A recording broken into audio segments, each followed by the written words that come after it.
يلا بقى نعمل احلى كيك بلح وباسهل طريقه وبمكونات باذن الله موجوده كلها في البيت.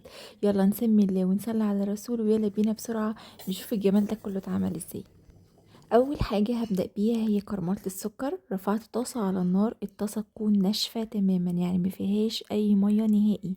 نزلت فيها بنص كوبايه سكر، مش بقلب السكر نهائي، يا دوب بحرك الطاسه بس بالشكل اللي انتوا شايفينه ده. من اول هنا انا بستخدم نفس الكوبايه في كل المكونات، واول ما السكر يبدا ياخد لون من النص بالشكل ده وقتها هبدا اقلب بمعلقه برضو تكون ناشفه تماما، عشان لو المعلقه كانت فيها ميه الكراميل هيسكر معايا. واقلب بالراحه كده، كل السكر هيدوب. وقتها اهدي النار خالص علشان الكراميل ما يتحرقش. واول ما ياخد اللون الذهبي الغامق اللي انتوا شايفينه ده هنزل بمكعب زبده بمقدار حوالي معلقه كبيره، وهقلب والنار تكون هاديه. واول ما الزبده تدوب وتتداخل تماما مع الكراميل ارفعه من على النار على طول، وبكده الكراميل يكون جاهز. الصينيه اللي هعمل فيها الكيك تكون جنبي، علشان لو سبت الكراميل شويه بيبقى سهل جدا ان هو يتماسك، فلازم الصينيه تكون جنبي.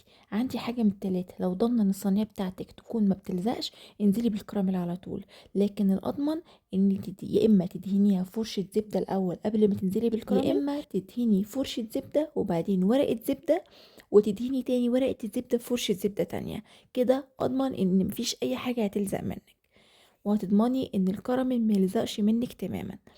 دلوقتي انا بعد ما نزلت بالكراميل ووزعته، لو في حالة ان الكراميل مسك منك ومعرفتيش توزعيه كويس، الصينية هدي نار خالص وحطي الصينية تانية على النار، وابدأي بالمعلقة وزعي الكراميل اول ما يبدأ يفك معاكي شوية.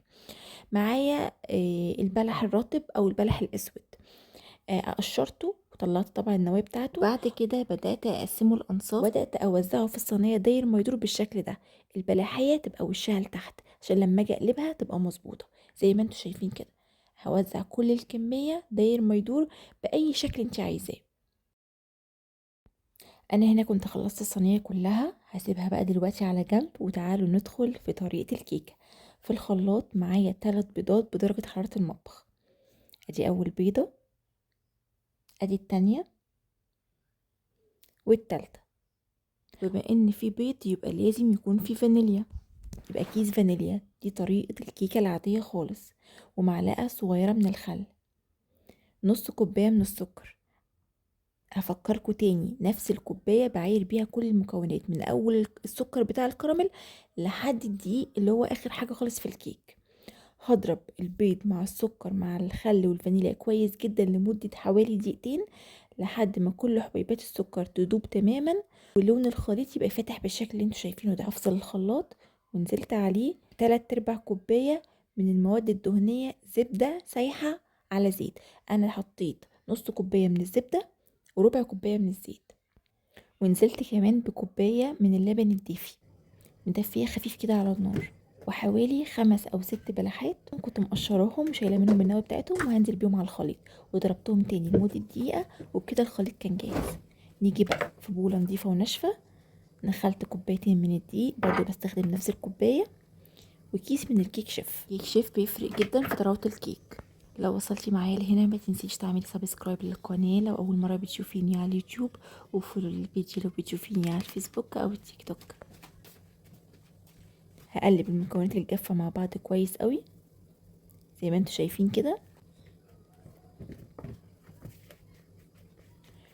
بعد كده نزلت بالمكونات السايلة، وهضرب بالمضرب اليدوي في اتجاه واحد لحد ما يبقاش فيه اي تكتلات للدقيق زي ما انتوا هتشوفوا دلوقتي.